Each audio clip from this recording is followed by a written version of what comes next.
ఎవరెక్కువ తినాలి. అనగనగా ఒక ఊరిలో మాధవ్, గోవింద్, రఘు అనే ముగ్గురు వ్యక్తులు ఉండేవారు. వారు ఒకసారి పెళ్లికి మరో ఊరికి బయలుదేరారు.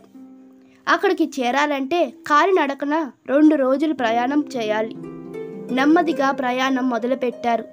నడిచి నడిచి బాగా ఆకలి వేయడంతో వారి దగ్గరున్న ఆహార పదార్థాలన్నీ సాయంత్రానికి అయిపోయాయి. రేపు మధ్యాహ్నానికి కానీ ఆ ఊరు చేరుకోలేం కదా, అప్పటి వరకు ఏం తినాలి అని ఆలోచించసాగారు. అంతలో వారికి పనస చెట్టుకి బాగా పండిన తియ్యటి వాసన వేస్తున్న పనస పండు వేలాడుతూ కనిపించింది. గబగబా వెళ్ళి ముగ్గురు కలిసి పండుని కోశారు. పనస పండును నేనే ముందుగా చూశాను కాబట్టి నాకు ఎక్కువ వాటా ఇవ్వాలి అని మాధవ్ అన్నాడు.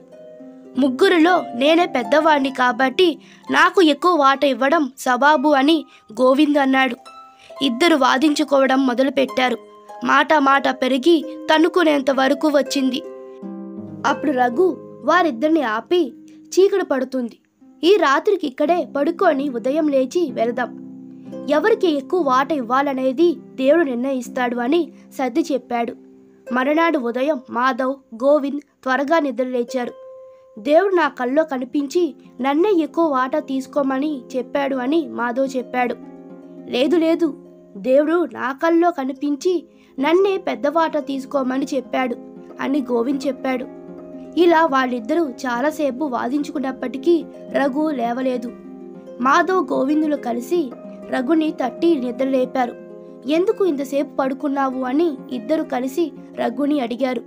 అప్పుడు రఘు, నేను దేవుడి మాటను కాదనలేకపోయాను, అందుకే ఇంతసేపు నిద్రపోయాను.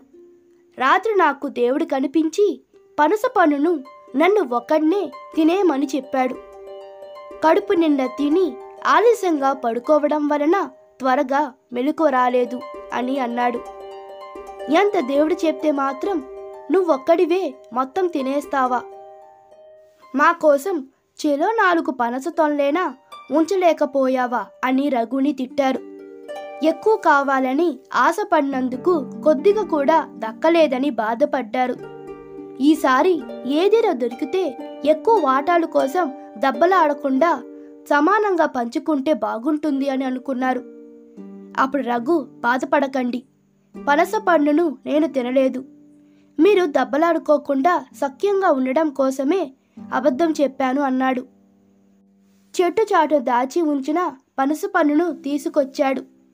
దాన్ని చూసి మాధవ్, గోవింద్ సంతోషించారు.